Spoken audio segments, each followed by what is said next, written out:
गांव में शादी समारोह चल रहा था। शादी समारोह में सभी व्यस्त थे। बाजे गाजे के साथ लोग डांस कर रहे थे और सभी उस शादी को एंजॉय कर रहे थे। किसे क्या पता था कि जहां पर शादी चल रहा है, पंडाल जहां पर शादी का पंडाल लगाया गया है, उसके कुछ ही दूर में मौत का खेल चल रहा है। कुछ ही दूर में एक युवक को कुछ लोगों ने इसीलिए मौत की नींद सुला दिया कि जब ऑटो की जो लाइट है युवक के ऊपर पड़ती है और युवक उसे मना करता है कि भाई आप लाइट मेरे ऊपर मत मारिए। इस बात को लेकर 3 आरोपी इतने तैश में आ जाते हैं कि उसे मामूली सी बात पर मौत की नींद सुला देते हैं। नमस्कार, मैं हूं रवि तिवारी। आप देखना शुरू कर चुके हैं लोकल टीवी छत्तीसगढ़। आपको बता दूं कि पूरा मामला छत्तीसगढ़ के डोंगरगढ़ से निकलकर सामने आया है। डोंगरगढ़ में होता यह है कि वहां पर एक शादी समारोह चल रहा होता है और शादी समारोह में ऑटो की लाइट चमकाने मतलब अपर कुछ 3 लोग पहुंचते हैं और 3 लोग एक युवक के ऊपर ऑटो की लाइट को अपर डिपर करते हैं। और जाहिर सी बात है, जब कोई भी व्यक्ति किसी के भी चेहरे पर ऑटो की लाइट हो या कोई भी वाहन की लाइट हो, जब अपर डिपर करेगा या उसके ऊपर टॉर्च मारेगा तो व्यक्ति मना करेगा ही। इस बात में भी कुछ ऐसा ही हुआ।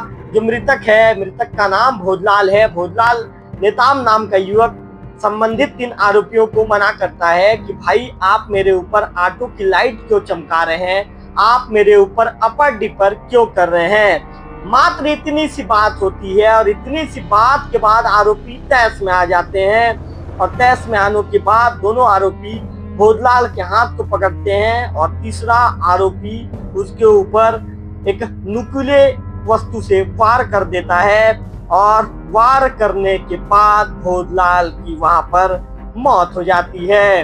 आपको बता दूं कि ये पूरा मामला डोंगरगढ़ में घटित हुआ है। वहां पर ये घटना 2 मई की रात की है।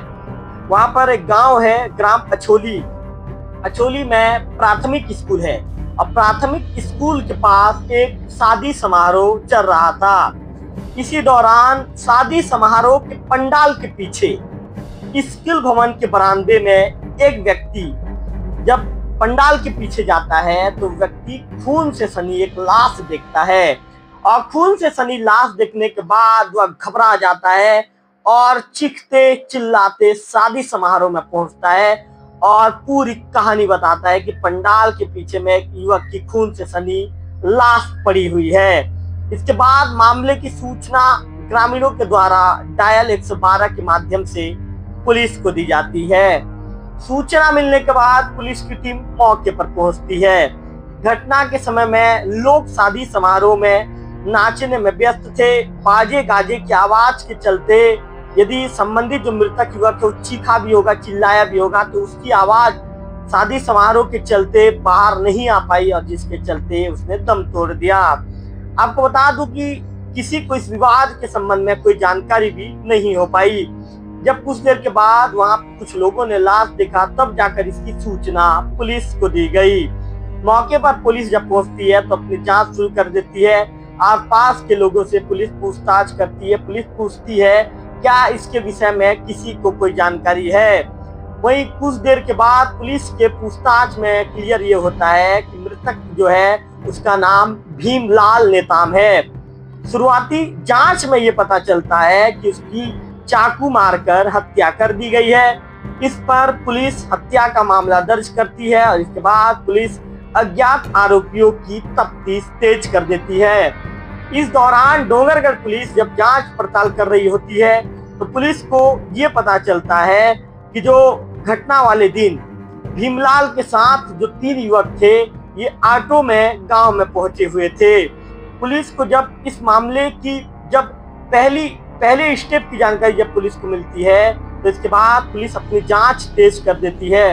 इस दौरान पुलिस को ये पता चलता है कि ग्राम कलकसा में आरोपी एक घर में छिपे हुए हैं। जब पुलिस को जानकारी मिलती है तो पुलिस अपनी टीम भेजती है और वहां पर उस घर को घेर लेती है। दबिश देकर तीनों को पकड़ लेती है। पुलिस जब तीनों को पकड़ती है और पूछती है तो मुख्य आरोपी अपना नाम राहुल वर्मा, जिसकी उम्र 24 साल है, इसके साथ ही राहुल पूछताछ में पुलिस को बताता है कि उसने अपने दो मित्र शिवम यादव 21 साल और भास्कर वर्मा 31 साल के साथ मिलकर इस हत्या के वारदात को अंजाम दिया है। आरोपी पुलिस को ये बताते हैं कि 2 मई की रात तीनों ने पहले शराब पी और शराब पीने के बाद उन्हें घूमने का मन हुआ। इसके बाद ये शिवम की ऑटो लेकर ये घूमने निकले थे। इस दौरान वे स्कूल चौक अछोली के पास पहुंचे तो ऑटो की लाइट भीमलाल नेताम के चेहरे पर पड़ गई। इसी बात को लेकर भीमलाल नेताम के साथ इनकी कहासुनी होती है और देखते ही देखते विवाद एक बड़ा रूप ले लेता है। आरोपी राहुल ने ऑटो में रखे चाकू निकाला और चाकू से भीमलाल की छाती पर ताबड़तोड़ वार कर दिया। इस दौरान शिवम और भास्कर जो भीमलाल नेताम के हाथ को पकड़े हुए थे। हमले के बाद तीनों मौके से फरार हो गए। पुलिस ने हत्या में इस्तेमाल चाकू और आरोपी के जो ऑटो है CG04KY 6742 को भी जब्त कर लिया है। मामले की पुलिस जांच कर रही है। आरोपियों के आपराधिक रिकॉर्ड की भी पड़ताल की जा रही है। तो आपने इस खबर में सुना कि कैसे आरोपी मामूली सी विवाद, ये कोई विवाद ही नहीं था, एक छोटी सी बात थी कि ऑटो का जो लाइट है, लाइट जब मृतक भीमलाल नेताम के चेहरे पर पड़ता है तो भीमलाल नेताम मना करता है कि भाई आप ऑटो की लाइट मेरे चेहरे पर मत मारिए। इतनी सी बात को लेकर यह तीनों आरोपी, चूंकि ये शराब के नशे में थे, तैश में आ जाते हैं और तैश में आने के बाद भीमलाल के ऊपर जो मुख्य आरोपी होता है पहले चाकू से हमला करता है, सीने पर चाकू चला देता है। इसके बाद उसके दो दोस्त उसको पकड़ते हैं और तीनों भीमलाल को मौत की नींद सुला देते हैं। बहरहाल इस मामले में पुलिस ने तीनों आरोपी को गिरफ्तार कर लिया है।